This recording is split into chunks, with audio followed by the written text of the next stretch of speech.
Buenas tardes. Hablábamos ayer de un barrio, el nuestro, el de Pacífico, y decíamos que éramos barrieros, gente orgullosa de nuestro barrio, pero no siempre por haber nacido aquí. No todos somos gatos. Yo, por ejemplo, vengo de Extremadura. Vinimos aquí porque aquí estaba el pan. El pan está sobre una mesa, sobre un mantel. De un mantel vamos a hablar, de un mantel que está precisamente en mi tierra, en Coria, el mantel de la Última Cena, una reliquia extraordinaria de la cristiandad, muy desconocida, tan solo en tiempos recientes se le ha dado divulgación y que nos va a maravillar.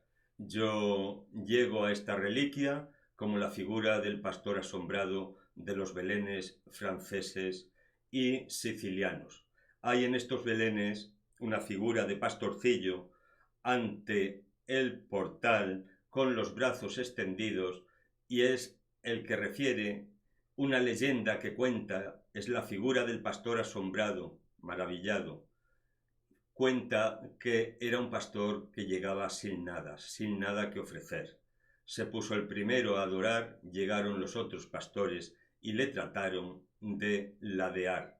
La propia Virgen dijo: pasa el primero a adorar porque tú traes el asombro. Pues así me presento yo ante esta reliquia, con el asombro, como si fuera el pastor asombrado.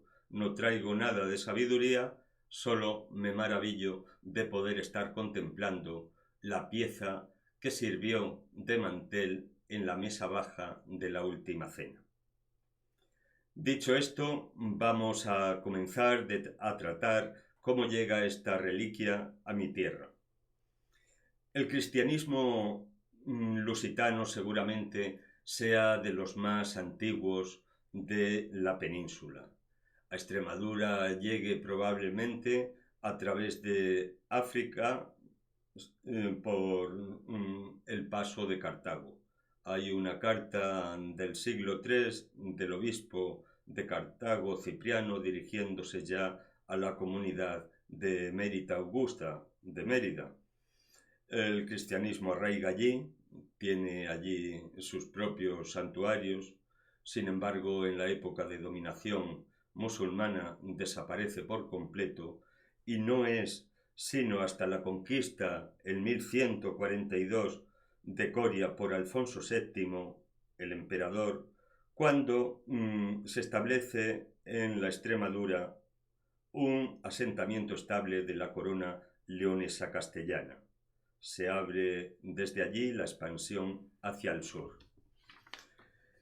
El mantel aparecería en época posterior, en 1370-1403, en ese periodo de tiempo, y sin embargo el culto allí, en donde ahora se alza la catedral, es muy anterior. Sobre la catedral actual hubo antes otra catedral románica, hubo antes otro templo visigodo y hubo otro templo de cristianismo primitivo. En ciertas excavaciones se descubrió en este sentido en el claustro un mosaico del siglo I en base al cual María del Carmen Sanabria en su tesis doctoral llega a decir que la catedral de Coria es la primera catedral cronológicamente de Hispania. El mantel de la última cena, el que cubriría la mesa baja de la sala alta del cenáculo, que fue la primera iglesia de la cristiandad, debió de estar oculto en la propia catedral. ¿Cómo llega este mantel allí? Pues hay distintas opiniones y ninguna certera. Unos dicen que fue antes de la Reconquista, hacia el siglo VIII, por un obispo cauriense y que permanecería oculto en la catedral por más de 400 años. Hay otros que dicen que no, que llega a Coria tras la Reconquista. ¿Cómo? Pues hay dos opiniones. Los unos afirman que desde Francia, por el obispo Íñigo Navarrón, que habría asistido al concilio de Reims en 1148 y otros que no, que llega a través de su sucesor desde Roma, que vivió en Roma junto al Papa Eugenio III. Lo cierto es que la primera referencia a la Santa Reliquia de Coria se obtiene de la bula de Benedicto XIII, el inquietante Papa Luna, que en 1404 se hace eco del descubrimiento de esas reliquias en la catedral cauriense y concede indulgencia plenaria a todos aquellos que las veneren. El mantel de Coria desde entonces sale a escena y es objeto de veneración como una reliquia extraordinaria. En España tenemos muchas de las reliquias del Señor con verdaderos indicios de verosimilitud. Tenemos el Santo Cáliz o Santo Grial de la Catedral de Valencia, el Pañolón de Oviedo y tenemos este extraordinario mantel que se guarda en una urna actualmente en el Museo de la Catedral de Coria. Es una reliquia única, única por varios motivos, pues porque no hay repetición de la misma. Muchas reliquias se falsificaban con buena intención. Para consagrar los templos era necesaria una reliquia y en muchos casos no podía ser auténtica. Se falsificaban reliquias existentes. Y si no había reliquia, no había consagración, pues como mentira piadosa se falsifica. En mi propia tierra, no lejos de Coria, en Plasencia hay una sábana santa que por tocamiento, una copia, un facsímil.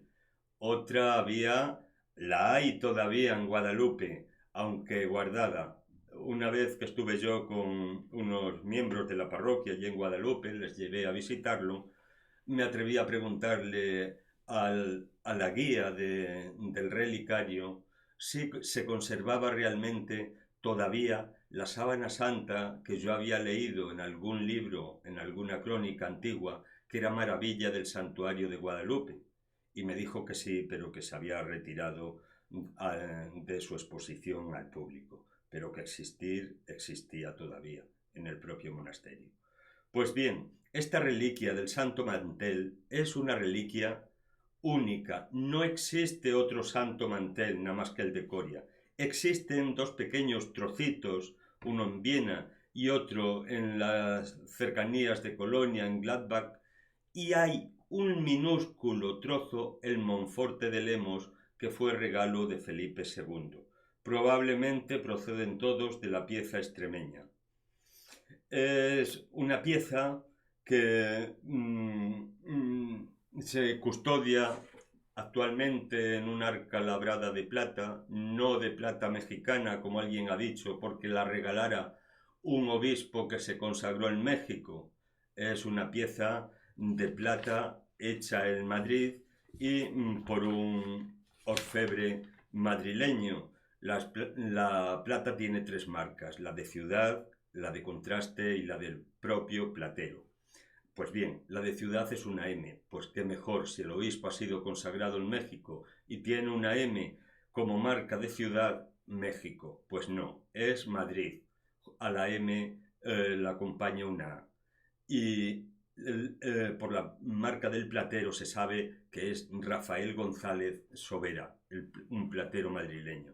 En este arca, asomada para disfrute del curioso y del fervoroso, se encuentra actualmente expuesto el Santo Mantel.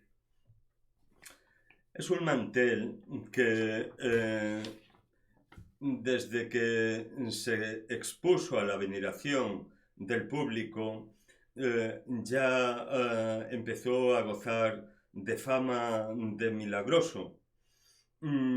Se sabe que estuvo presente en el relicario del sepulcro de don Pedro Jiménez de Présamo, que es el que impulsa la creación de la Catedral Nueva y que después pasaría a la capilla relicario de don Pedro García de Galarza.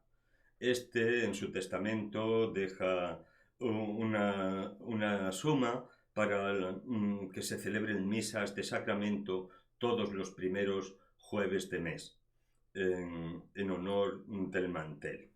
Era una sociedad piadosa, una sociedad incluso cristológica. La figura de Cristo y todo lo atinente a él, como esta reliquia, pues debió de suscitar rápidamente el fervor. Hay una solicitud en 1599 por parte del Obispado de Coria a Roma para que se pueda celebrar una fiesta en la que se exponga a veneración pública este mantel de una manera solemne, y se concede. Se concede el 3 de mayo, que es el Día de la Cruz, para que se expongan tanto el mantel como el trozo de Veracruz que conservaba la catedral, como la espina que también conservaba la catedral. Reformada la catedral, hay un balcón, el llamado balcón del Santo Mantel, desde el que se descolgó en su tiempo ese día para que los fieles pudieran contemplarle, venerarle, rezar ante él. Esto motivó un día de fiesta extraordinario cada 3 de mayo, se lanceaban toros, llegaban buhoneros, llegaban mercaderes, feria de ganado.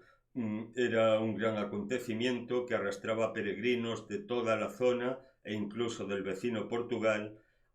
Hay documentos que hablan de unos 20.000 peregrinos por esas fechas. La catedral se quedó pronto pequeña y hubo que rehacerla. Y se hizo entonces el flamante balcón plateresco, que es una delicia contemplarle, de la catedral de Coria. ¿Qué pasó? Pues que los desmanes dieron lugar a que se suprimiera esta ostentación pública del Santo Mantel. Muchos de los fieles se atropellaban unos con otros, algunos llegaban incluso a desgarrar como podían por unas esquirlas de este mantel, unas hilachas, y tanto es así que se cuenta que en la catedral aún hay gente de allí de Coria que se confiesa de tener trozos de este mantel heredados de familiares más antiguos. Estos atropellos, estos abusos a la piedad hicieron que en el año 1711 se prohibiese la ostentación del mantel y por lo pronto se pasase a venerar en el interior de la catedral y posteriormente se guardara en su urna de plata. Entre los peregrinos ilustres se cuenta el gran duque de Alba, don Fernando Álvarez de Toledo y Pimentel, que era también cuarto marqués de Coria, y se cuenta que estando en el vecino Montehermoso, el primer Borbón, Felipe V, recibió como obsequio también un trocito de la tela. ¿Cómo es esta tela? Pues es una tela extraordinaria. En 1960 se la sometió a un proceso de investigación del que resultó que se trata de una pieza del siglo I, de lino natural.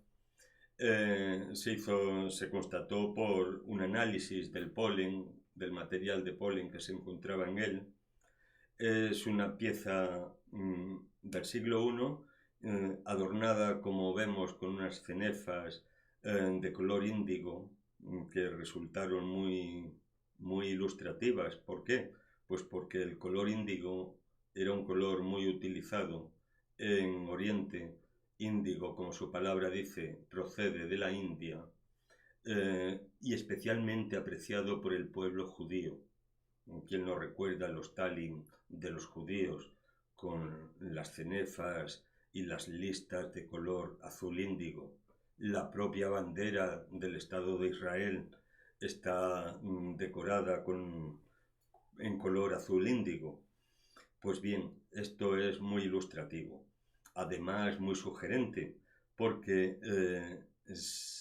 llama la atención como una cenefa muy análoga y del mismo color es la que aparece en el mantel que pinta Leonardo da Vinci en la Santa Cena.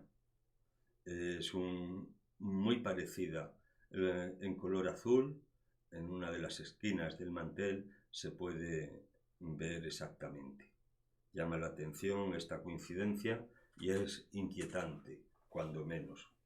Pues bien, en este primer análisis que se hizo en el año 1960 y se dio a conocer en el año 1961, se dice eso, que estamos en presencia de una pieza de lino del siglo I y que está decorada con un colorante que es índigo natural, un tinte que en Europa no se introdujo hasta el siglo XVI por los holandeses, cuando, por lo tanto, en su antigüedad es por lo menos anterior a esa fecha.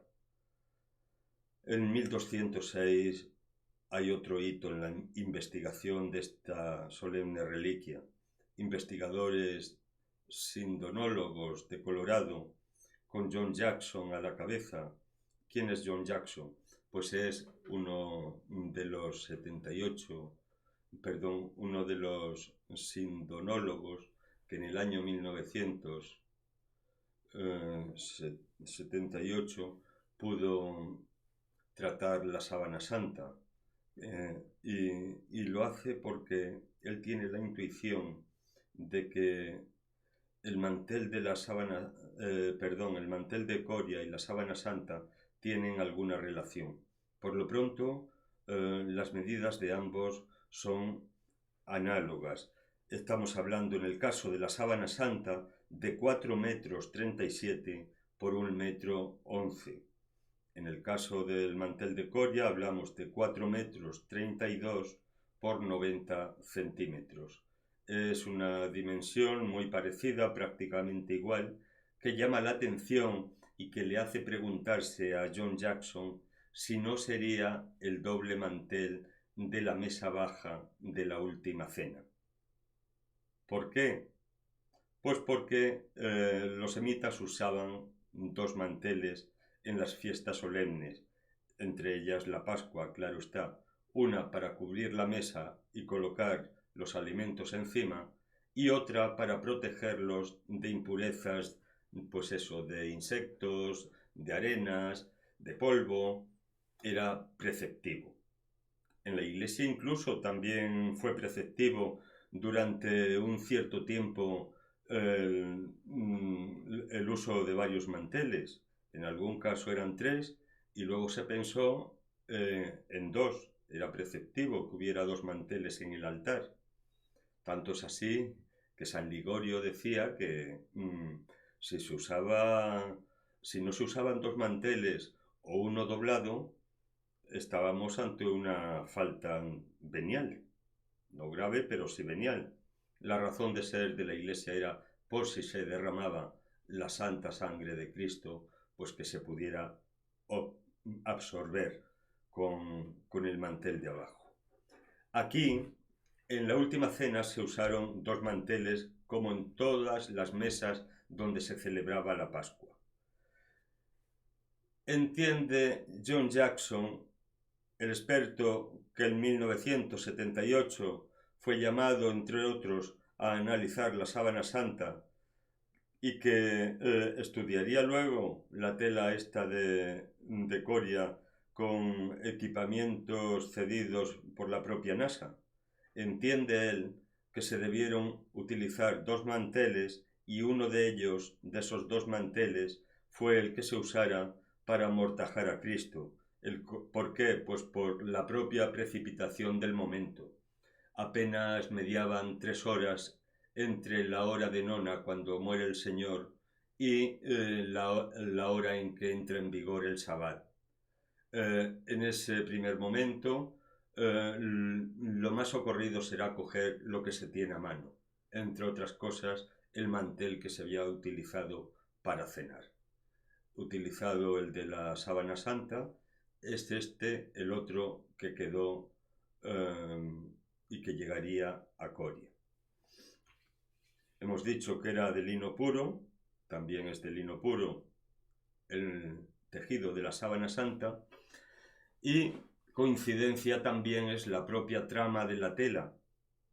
Hay dos tipos de tramas en el tejido, esencialmente, la trama en S, que es la más abundante, y la trama en Z, es más particular, es más rara.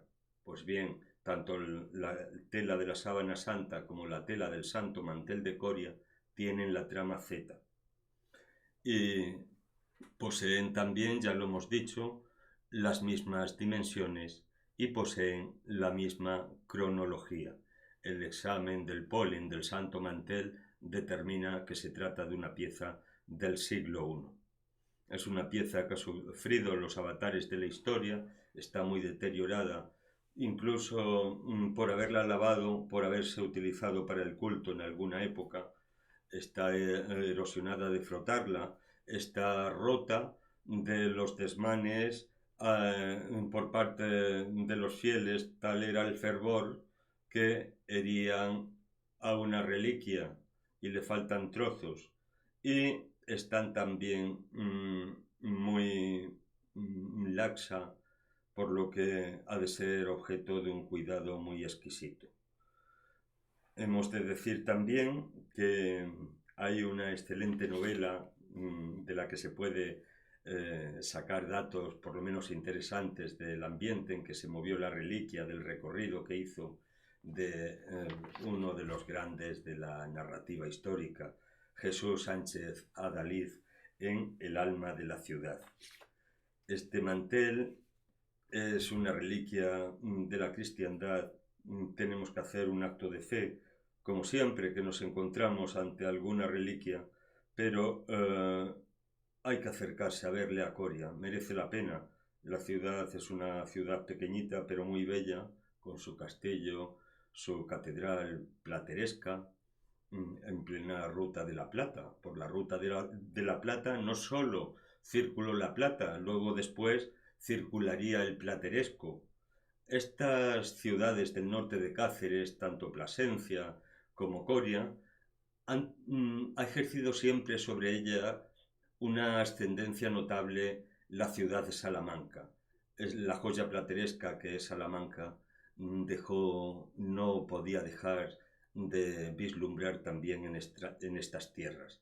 Y así nos ha dado muestras como esta excelente catedral que nos encontramos en Coria, pequeñita, muy dañada por el terremoto de Lisboa, pero que felizmente ha sido restaurada y se ha rehecho los desperfectos ocasionados, y es un gozo verlo, como un gozo es acercarse a Plasencia.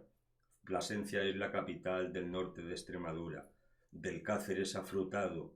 Allí coinciden los tres grandes valles de Cáceres, el Cáceres Verde, el Valle de Ambroz, el Valle del Alagón y el Valle del Tiétar. No vendréis de allí desencantados, al contrario, habréis descubierto, junto con una reliquia, de la que se hablará mucho en el futuro, unas ciudades maravillosas, cargadas de arte y de historia. En cuanto al mantel, dejando a un lado también la historia y centrándonos en la leyenda, hay que decir que es objeto también de una leyenda templaria, en la que está inmerso Fierabras y Carlomagno. En Alconétar, en Cáceres, cerca de Alcántara, dice la leyenda que entablan batalla Carlomagno, a través del cual hubiera llegado el mantel, el mantel hubiera llegado a Roma a través de la emperatriz Santa Elena, de Santa Elena hubiera pasado al tesoro del papado al tesoro de Carlomagno y de Carlomagno a tierras extremeñas. Es lo que dice la leyenda. La historia nos mueve más bien a situarle entrando desde África, como hemos visto, con el propio cristianismo. Pues la leyenda dice que entablaron batalla en Alconétar Fierabras el moro con Carlomagno el emperador cristiano y allí le derrotó. Allí mismo, en Alconétar, en las inmediaciones de Alcántara, encontrarían los templarios, tan amigos de reliquias, no en vano, custodiaban la gran reliquia, el propio sepulcro de Cristo, de ahí les viene el nombre, y la conservaron en Alconétar. Allí, todos los jueves santos, sacaban ese extraordinario mantel, dice la leyenda, que hacía aparecer manjares sobre él que se repartían luego a los pobres. Los expulsados los templarios enfilaron el caminito de Portugal y al pasar por Coria, que está inmediata a la nación vecina, allí quedó depositada. Como en todos los casos, nosotros nos postramos llenos de asombro. ¿Es cierto, no es cierto? ¿Hasta dónde llega la ciencia? ¿Lo que diga la ciencia va a misa? No lo sabemos. Se sabe que estamos, en cualquier caso, ante una pieza arqueológica del siglo I. Una pieza muy deteriorada, hay manchas de vino, hay manchas incluso de carmín, de alguna devota de las más antiguas, de un carmín antiguo, pero falta por confirmar la evidencia científica para quien la necesite. Sirva sino de imagen para asentar nuestra fe como se asienta en cualquier imagen de yeso o de madera. En cualquier caso, sí es sospechoso que no haya otro mantel de la Santa Cena en el mundo más que este. Trozos minúsculos que se creen proceden de este, hay solo 3 minúsculos. Una gran suerte para mi tierra y una gran suerte para nuestra nación. Una de las grandes reliquias de la cristiandad entre nosotros. Yo la descubrí estando estudiando en Roma en los años 80. Habría allí un libro de Miguel Muñoz de San Pedro, el conde de Canilleros, que ha escrito tanto sobre Extremadura. Un libro, ya digo, que me sorprendió. No había oído hablar nunca del mantel de Coria y aquella era la primera vez que lo iba a leer. Pues a modo de invitación, yo os invito a que os adentréis en la historia de esta reliquia. Y nos vemos mañana. Ha sido un placer estar con vosotros este rato. Quiera Dios que sigamos juntos. Yo dispuesto estoy. Os quiero mucho.